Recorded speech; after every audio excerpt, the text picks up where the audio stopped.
I'm Brother Kevin Deakon. I'm from Manchester in England. And I belong to a religious community which is called the Home of the Mother. We have a spirituality, a Carmelite spirituality with three main missions in the church: the defence of the Eucharist, the defence of the honour of Our Lady, especially with the privilege of her virginity, and the conquest of the youth for Jesus Christ. So we do all types of apostolate work, especially centering upon this, and a lot of work with the youth. The new evangelisation, to differentiate from the old, is not a difference in the message, it's the same message, it's bringing Christ to the world. New evangelisation because the world is always changing with the new culture, especially with the culture, technological culture there is today, to be able to adapt the message of the gospel to the world of today and put it into a language accessible to the people of today, such as the internet, and all the different ways of the means of communication that there are today. To be able to evangelise and bring Christ to the people, there is no one specific way for doing it. We are open to doing all types of apostolate work to be able to fulfil that, being able to bring Christ to the people. Myself, I was in Ecuador for a year last year, and we were working in a parish there.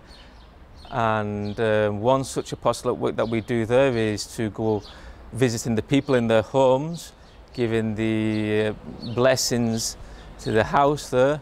And so it's a way of contacting the people in a personal way, and not just through like an impersonal way such as through the internet, but a more direct way and one-on-one. And I believe that is a more fruitful way of evangelisation, because that personal contact that you can have with people is more direct.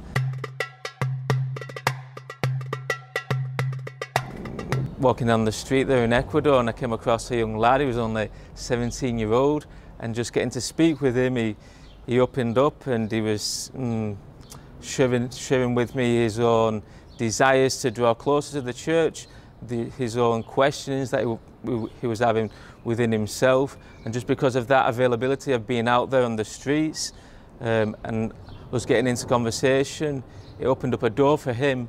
And then a year afterwards now, he is now baptised, confirmed, and is a daily communicant. He goes to daily mass, daily adoration, and he's even contemplating the religious life. Another aspect of that way of evangelising that we did there in Ecuador, which when I was there, and I would never dream, not that I wouldn't dream of doing it, it's just that here in Europe, I don't think the possibility of doing such an apostolate would exist. We went to the schools of football on the local playing fields, and I would just go over to the coach and ask him if I could speak to the guys after training, and he'd say, yeah, sure, and they'd give a whistle and they'd call them all over, so there'd be about 20 young guys there, and he'd give you time then just to speak with them 15-20 minutes to do that, because these guys aren't really church goers, they're more involved in the ways of the world and the vice. So the object with that was just to let them know that God exists, that there is another way of life, and to give them that message of Christ as well. And I've not really had to suffer much, more in sufferance of humiliations, being in a religious community in a foreign country, the need of learning a new language and the humiliation of having to speak another language, especially when you don't really dominate it really well, and you feel like you're just babbling along in gibberish and in a childish way. But God, if you put yourself out and dispose yourself for Him, He comes along with His grace, and even if perhaps you can't express yourself in a clear way, the Spirit makes up for your own inadequacies. And I have experienced many a time in my personal relationships with people, with the different languages that I've had to speak with in France, in Italy and in Spain.